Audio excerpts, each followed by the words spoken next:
and wanted that when they move here, frequently that kind of changes their attitude about water, in that they understand that it's a precious commodity, and then they act accordingly.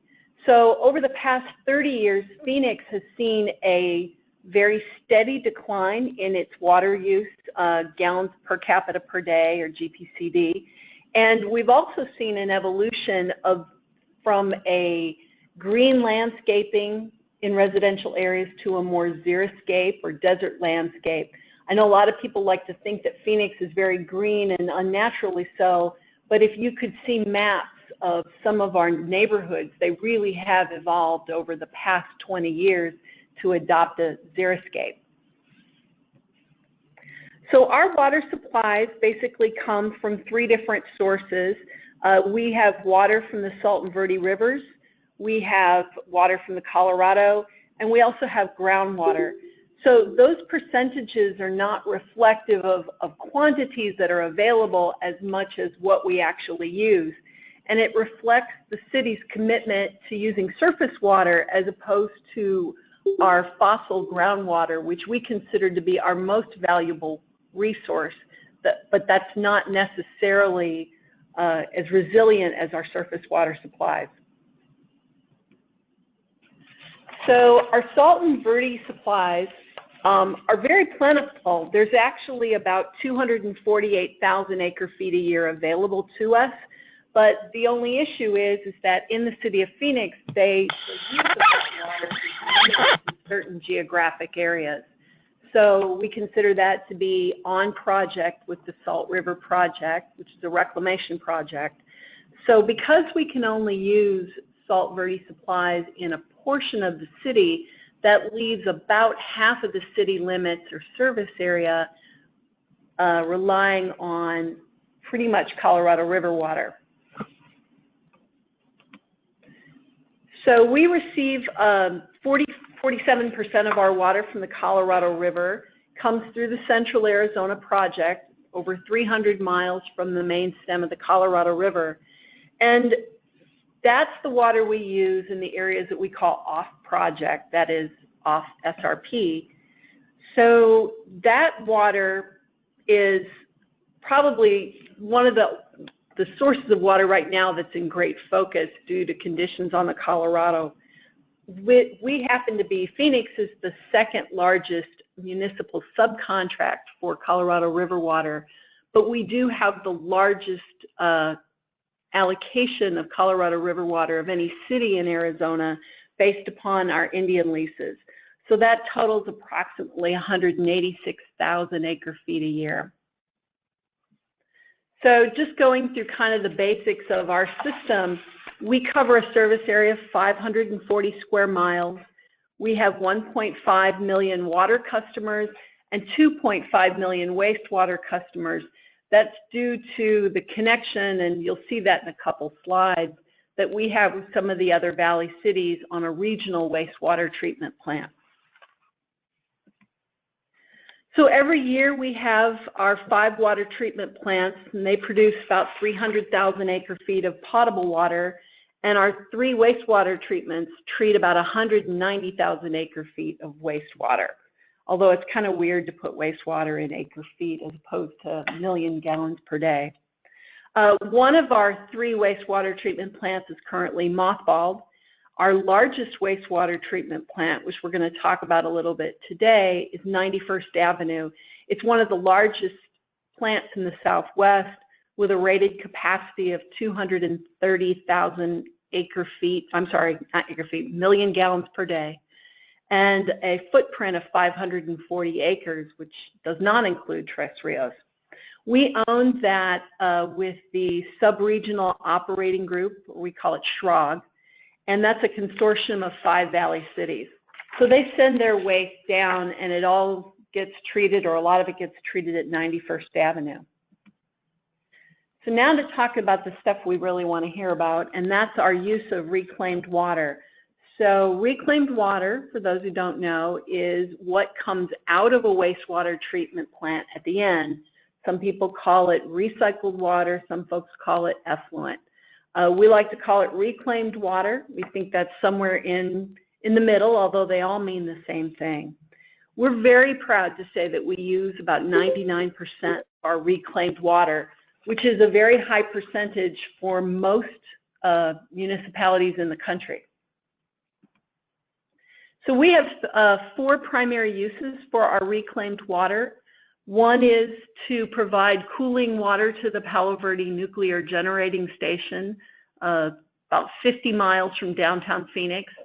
We use it for the Tres Rios constructed wetland, and then there are 2 irrigation districts that benefit from reclaimed water from the city of Phoenix. One is the Roosevelt Irrigation District. They receive reclaimed water from our 23rd Avenue plant, and then Buckeye Irrigation District takes water out of the Salt River that we put into it that flows through Tres Rios. So the Palo Verde facility is a really unique facility owned by Arizona Public Service as well as a number of other power entities, including some from California and SRP. And it is one of the largest nuclear facilities in the country, and it is very unique in the sense that it is the only one in the world that is located in the middle of a desert, but also just off of water. Most nuclear facilities are located on coastlines and on Great Lakes, so they have that natural resource of water available to them. Palo Verde obviously does not. So they have a very unique arrangement with the city of Phoenix. They receive about 65 million gallons per day. I always want to talk in acre feet, but they receive that of reclaimed water. That's kind of an annualized average because there's a couple months of the year that they actually shut down. They take the water and they have their own treatment plant, and they further treat it and then run it through multiple cycles on the cooling tower. So it's actually very efficient use of water. And then its final destination are some evaporation ponds that they operate there at Palo Verde. The water itself actually travels 32 miles from a pipeline from 91st Avenue wastewater treatment plant all the way out to Palo Verde. It's a very large line, kind of unique in that sense that it travels over a long area of desert. So our other big source or ultimate location for our reclaimed water is the Tres Rios constructed wetland. As you can see, that was constructed in 2009 with the Army Corps of Engineers. It's 700 acres and acts as the final treatment from the 91st Avenue wastewater treatment plant. The actual cells that you see in the foreground of this picture are actually about 450 acres, but you can see more in the distance the blue ribbon of water that flows from the Salt River into the Gila River. We count that as part of the 700 acres because it comes out of Tres Rios, and actually Tres Rios is the only reliable source of water in that part of the river. This picture that you see is an early picture of the wetland. The amount of vegetation, especially trees that you would see today, are dramatically different than this picture. It's much more grown up. It's very lush at this point. And there you can see how lush it is. Tres Rios is built along the banks of the Salt River, which is largely it's definitely not a perennial flow at this point. It's largely dried up in most areas, dammed up by Roosevelt Dam far upstream for the Salt River project. It, by nature, is a fairly flashy river historically, and so when we built it, that's why a lot of it is for flood control. But it's one of the largest constructed wetlands in the United States. So there are 3 purposes to Tres Rios. One is tertiary treatment of wastewater. That is the highest form of treatment that you can get. It makes the water basically suitable for human consumption, but more importantly, and this is where we get to the habitat restoration piece, the wetland makes the water suitable for aquatic habitat and supports other forms of wildlife that were native to this part of the country. The final purpose is flood control. As I started to say, the Salt River is historically a very flashy river. It is prone to large flows, which is one of the reasons why damming it in the early 1900s was so helpful to the growth of Phoenix and the metropolitan area.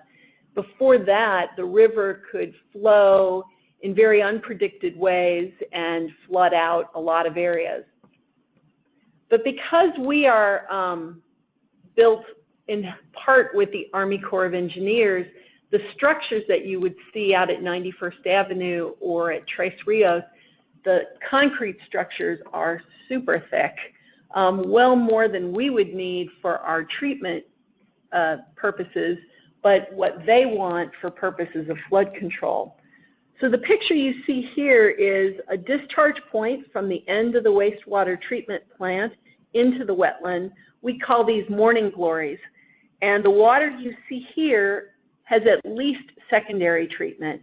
It's stripped of all contaminants at this point, including organic contaminants. So while it's safe for humans, it doesn't do much for aquatic habitat. This is water we probably could not discharge into a water of the United States because it lacks some of the more nutrient kinds of levels that you need for those habitats. So that's where the tertiary treatment and habitat restoration comes in Tres Rios.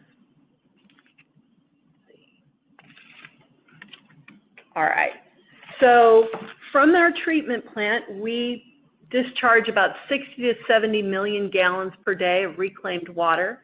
That can vary a bit based upon the weather, based upon what Palo Verde needs, but more often than not, it's a fairly steady flow. We have 2 deep water basins, 3 flow regulating cells, and then an overbank wetland.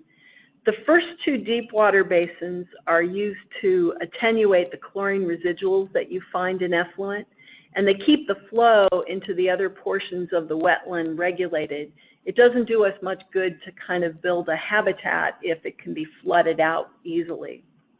So when you stand and you look at the first 2 basins from the point of those morning glories, right there, you can see some bank vegetation as you look into the first 2 cells, but when you get to the third through the 3, 4, and 5, you get more of a lush vegetation look like you can see. It's really dramatically different. So while flow regulation is a big part of the last 3 cells, the real benefit is just this explosion of habitat that you can see. This is really where we turn clean effluent into water that is suitable for aquatic habitat that supports bird life and other animals. So the great thing about Tres Rios and why I get so excited about it is that it supports over 150 species of birds, including, at least I thought, ironically, a large flock of pelicans. We call them our pelican flotilla.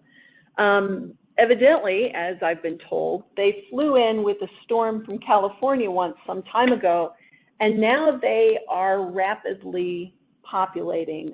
They certainly haven't taken over the wetland, but they are very much a visible part of it. In addition to the pelicans, we have tamarin, cormorant, I want to make sure I'm saying. Cormorant? Cormorant, thank you. I'm not a birding person.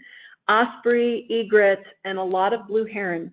They actually have nesting areas of blue heron there in Tres Rios. We also have a bald eagle nest nearby. It's really something to see, and it feels very far away from an urban center, much less so close to a wastewater treatment plant. Yeah. So how we created Tres Rios is we took some former agricultural areas and they graded and contoured them into these constructed wetlands. Then we introduced the rushes, sedges, arrowhead, cattail, and other floating aquatics to recreate wetlands of southwestern Arizona, or southwestern United States, especially Arizona. So historically, even going back to some of the first settlers of the Valley of the Sun, this area has been known for agriculture. The general drainage of the Phoenix metropolitan area is from northeast down southwest, and this particular area is kind of the end of the drain. So it historically was a waterlogged area, and when agriculture came in, they spent a lot of time and their primary goal of dewatering the area so they could actually plant in that fertile soil. So what it had turned into when we started this project was it was an agricultural area, but it was primed for this type of development. So by mostly eliminating some of the non-native plants, some of the tamarisk, we were able to bring back some cottonwood, some willow, and in that way we've been able to try to transport it back in time to the kind of habitats that existed along the Salt and Gila rivers back in the early 1800s. That would have been before the time that the river was dammed and there was, generally speaking, a perennial flow, although it really wouldn't have been what you might consider a navigable river at the time. I love showing these pictures. I will tell you, as I developed this PowerPoint, I had so many pictures and had a hard time choosing which ones to include because it is so beautiful. The last area of the habitat is what we call the overbank portion of the wetland. This is the area that's actually open to the public, sunrise to sunset, 365 days a year. This is where people always kind of get irritated because then I tell them, well, yes, but you have to get a permit from the city of Phoenix to actually go there. The permits are good for 3 months. They're good for unlimited visits. And you can see the website where you can get more information on how to get a permit. It's a very easy process. It's kind of just registering for it, and you can print it off online. But just to know why we have to do that, because it's important. We really would like to make this a more open recreational area. That ultimately is the plan. We want to have some basic recreational facilities and trails and overlooks where the public can actually get a better view of this real treasure. The problem is money, obviously. We have had some conversations with the Corps of Engineers about some money that the city had given them at one point in time and kind of just never made it back into this project. We're always looking for grants and opportunities to take on that recreational area that we've always wanted. There's two other reasons why we have permits associated with visiting the overbank area. One of them is that only part of the wetland is really accessible to the public, this overbank portion, which is where we have our final discharge point from technically the treatment portion of the wetland into the water of the United States, that is the Salt River. Once we're past that discharge point, we're outside of a treatment facility, but unfortunately the other portions of the wetland are within the treatment facility, and we have to kind of keep those limited in terms of access because they're considered critical infrastructure under Homeland Security. You can see quite a bit of the wetland from the overbank area, so you're not missing a lot. And occasionally we'll do some tours for groups that include tours into the treatment portions of the wetlands. The other big reason why we have some limitations in terms of the permits is because we've had issues out there, you know, in some parts of the country in dry riverbeds, people like to think that that's an ideal place for target practice. And that's an issue we've had in those lower parts of the Salt riverbed. Folks go out there and like to shoot guns, and while it's illegal, it's difficult to patrol. So at least when we have a permit program, you know, you can say, do you have a permit? And if they don't, you generally know they're just not supposed to be there. I should also say permits are not limited in number. We don't have it, only give out a few and then don't give out enough. They're pretty much unlimited. It's just a matter of letting us know you're going to be there. So I kind of zipped through the wetlands, but maybe let's stop for a minute and see if anybody has any questions that are specific to Tres Rios or the treatment plant operations that we do. Sure.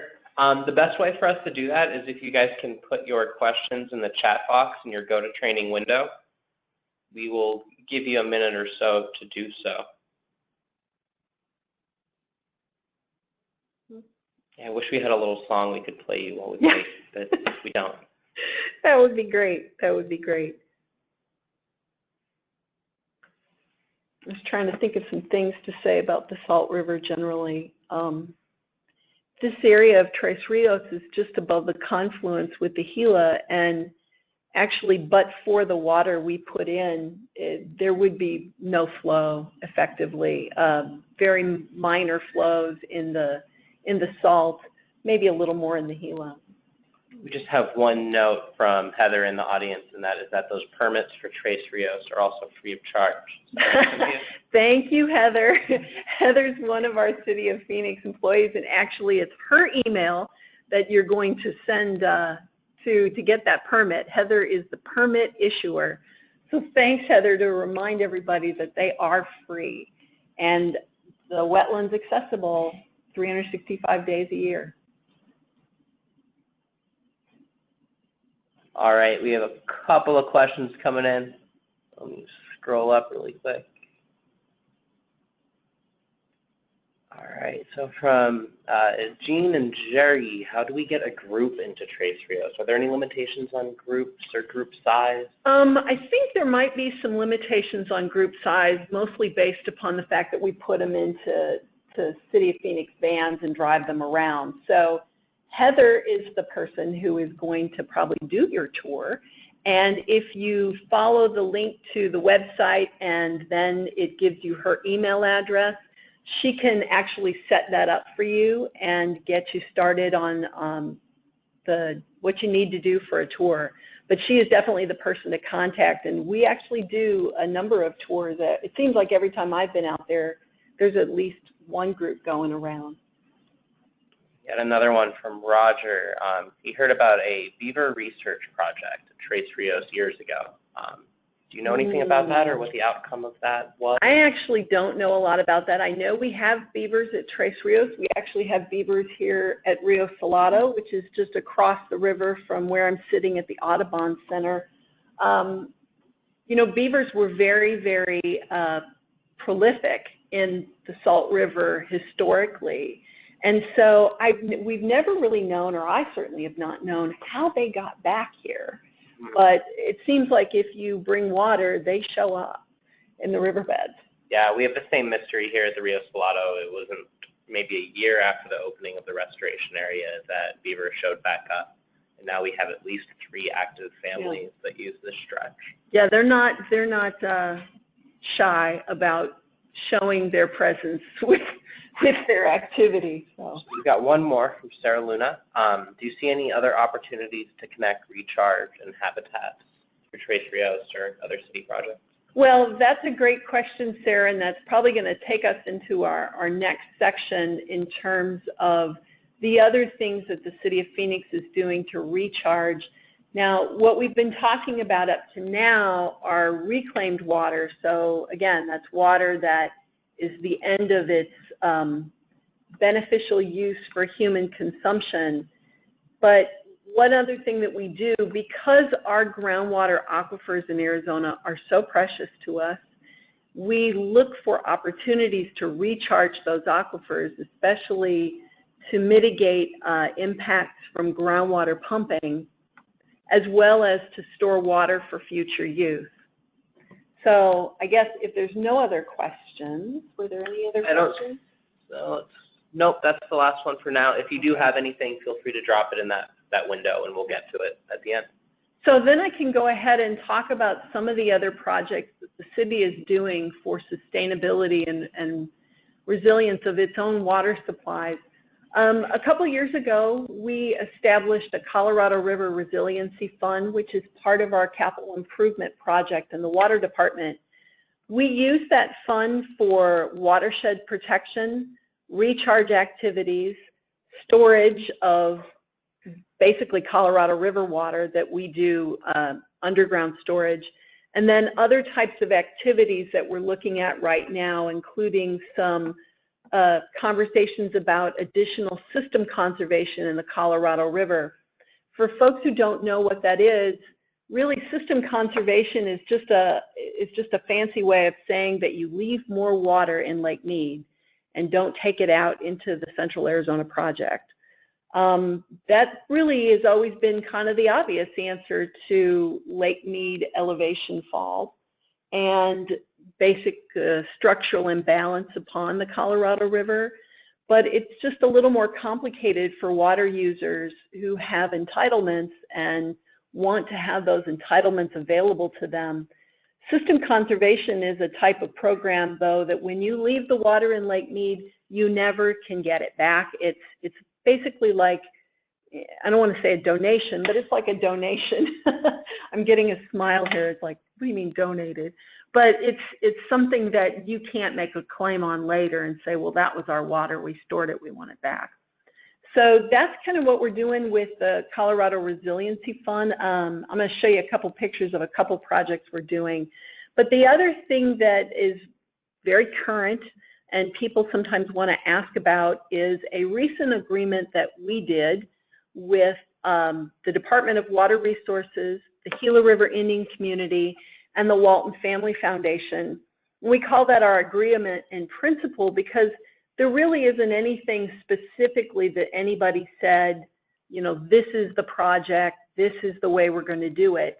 But really it was more of an agreement that we're going to work together to create a type of system conservation program in Arizona that will be inclusive of all Colorado River stakeholders and allow us to come up with ways to creatively create water or leave water in Lake Mead to try to help address our structural deficit in the Colorado River, as well as cuts that the state of Arizona may have to take under a new drought contingency plan agreement with Nevada and California.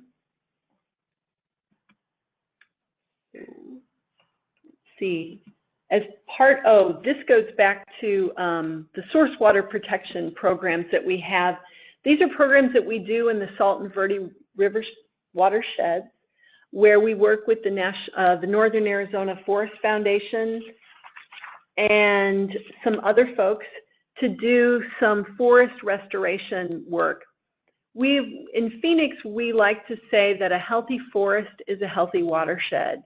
And since most of our water, or more than half, I guess, our water comes from the Salt and Verde watersheds, it's vitally important to the city of Phoenix that we maintain those watersheds in a way that yields good, clean, safe water that we can use for our customers. The problem that we have in Arizona in those watersheds is the risk of catastrophic wildfire.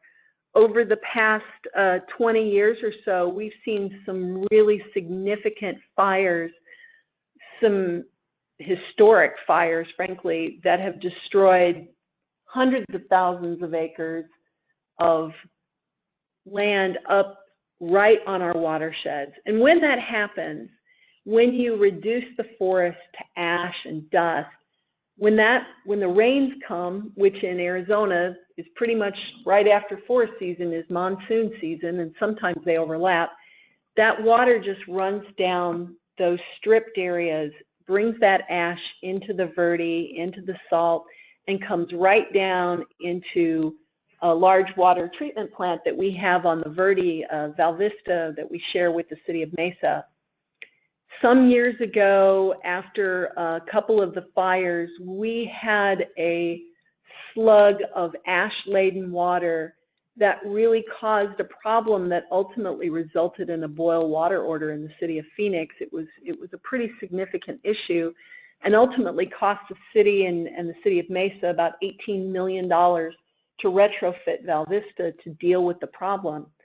So we looked at that, and while we have people who still ask the question, why is the city of Phoenix spending money up in the Verde Valley or upstream even in Sedona to take care of the forest in the areas of the Verde River? And the answer is very simple. The amount of money that we actually put into the Northern Arizona Forest Fund is not even remotely close to what it's cost us in treatment costs. And being able to protect that watershed, frankly, is just more important, not only to Phoenix, but to all of Arizona. So since we've joined that effort and started working with NAFF, a number of other Valley cities have joined in the effort, and we're very happy to say that they're involved, and a number of private partnerships have evolved into that. SRP is critical to that effort. And as you can see from the slide, I mean, we do a number of projects, including some replanting, as well as sediment control, forest thinning, and what, just real quickly on forest thinning, the problem that we have in Arizona is that the forests are in an unnatural state in that there's a lot of really dense undergrowth that has grown up because we stopped at some point in time forest thinning, and that really has caused an environment where well-meaning folks were trying to save the forest, but by not thinning them, they ended up with forests that were not really natural, and you had thousands of trees per acre where there used to be hundreds. And now you've created a perfect environment for catastrophic wildfire. So that's what we do in source water protection in the Salton Verde. Another more recent project that we're doing right now is a partnership with the Gila River Indian community.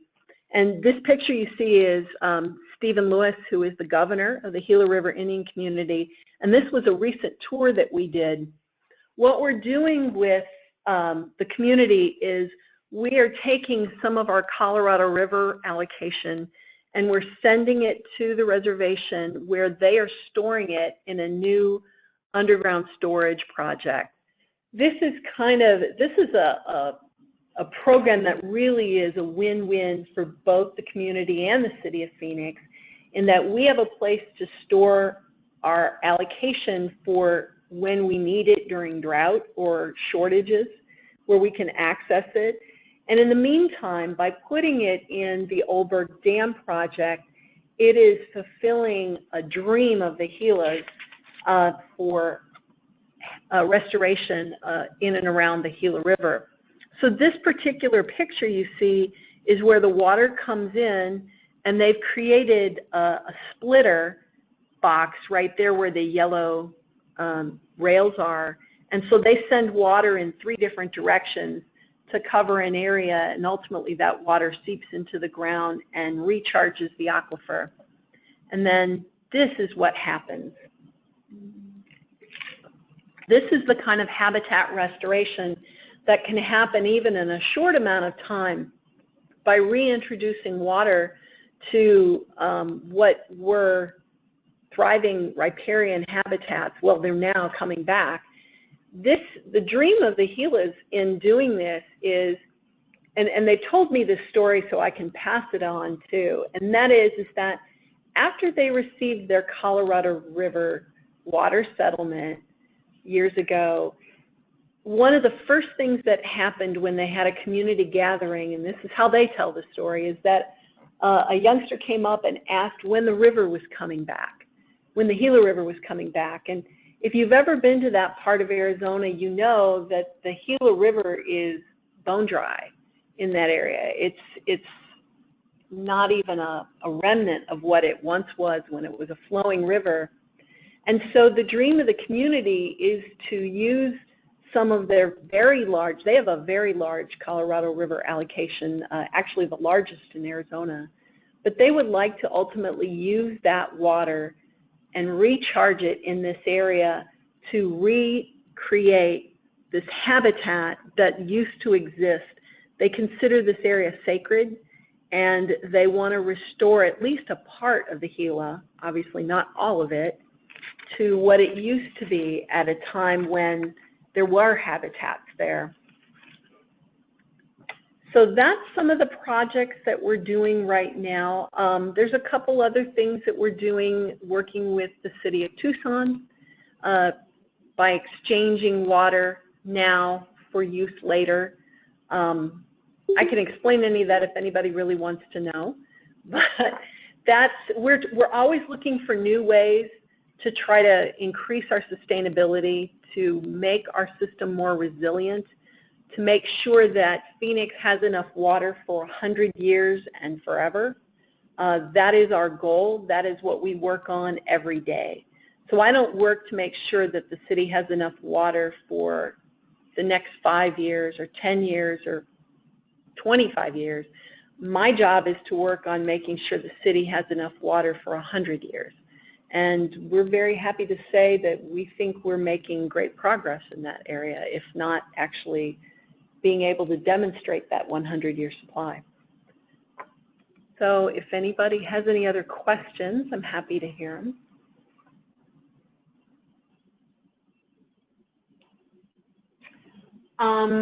Someone is asking if I do live presentations, and yes, I've done live presentations. If you'd like to contact me, my contact information is there, and we're always happy. Phoenix is always very happy to talk about what it's doing and answer any questions that anybody might have.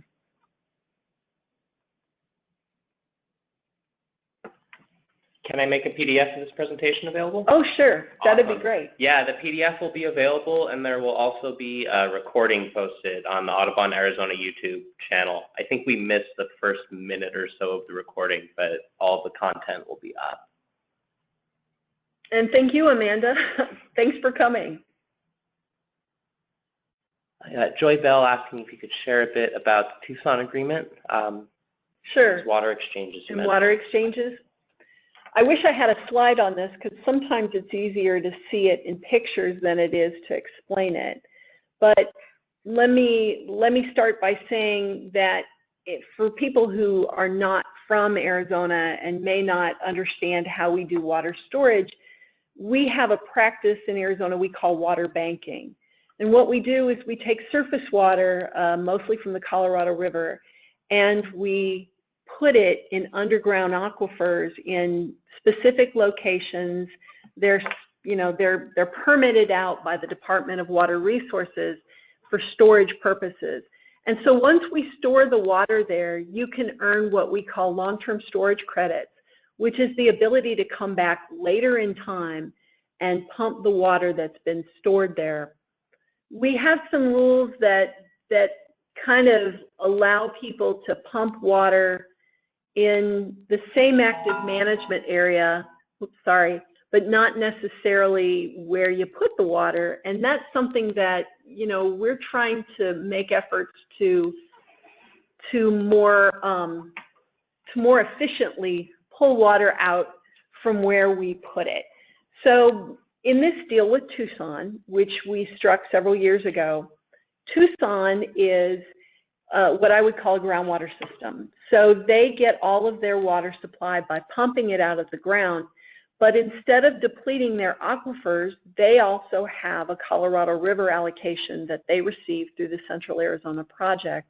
They actually have the largest subcontract. Even though we have the largest supply, they actually have the largest single subcontract. So what they do with their subcontracted water is they immediately take it and they put it in the ground as soon as they receive it, and then they pump it out as they need it. So what that's resulted in is a fairly vibrant aquifer, but it's a well-used aquifer. They've got additional space and storage capacity in their aquifers, and so the arrangement that we have with Tucson is that we order some of our Colorado River allocation that we were not going to consume in Phoenix, and we send it down the Central Arizona Project Canal to Tucson, and then they take it and they store it underground in their aquifer. And that is not particularly remarkable activity. A lot of people store water in different places in the state. What makes it unique is the water exchange that we will do later in time. And the way that works is is that at some point in the future, when Phoenix is shorted some of their Colorado River supplies and needs to draw on that stored water, what we'll do is that we will make a call there in Tucson and say we need the water, and we will work with their pumps and actually pump the volume of water out. They will use it there in Tucson, and in return, they will order their Colorado River water that they would have taken anyway, and instead of taking it all the way to Tucson, they'll just turn it out here in Phoenix. So we have water, as we like to call it, wet water, available to us here in Phoenix. They have wet water available to them in Tucson that they've pulled out of the ground, and it's an even exchange, water for water in the same volume. I hope that kind of explains it, but if anybody had any questions about that. As I said, it's easier to show it in pictures as opposed to talking it through, but it's a win-win for both cities, and just something we're really proud of, that Tucson's very proud of, because we recognize that it's very innovative. All right, while we're waiting for any other questions to come through, just jump slides real quick. Here's some additional information and some links for you. If you're not a member of the Western Rivers Action Network yet, there's a join link right there. We have a couple of things you can take action on immediately. Check us out on Facebook, keep up with the latest news. And as always, if you need more information about the network, you can reach out to Sarah Luna, our Arizona WRAN coordinator. Is there a question before that? I think someone had a question right before that. So one other thing I'm going to do a shameless plug for is a program that Phoenix has. We just applied for a Water Smart grant from the Bureau of Reclamation for a project we call the Arizona Water Exchange Platform.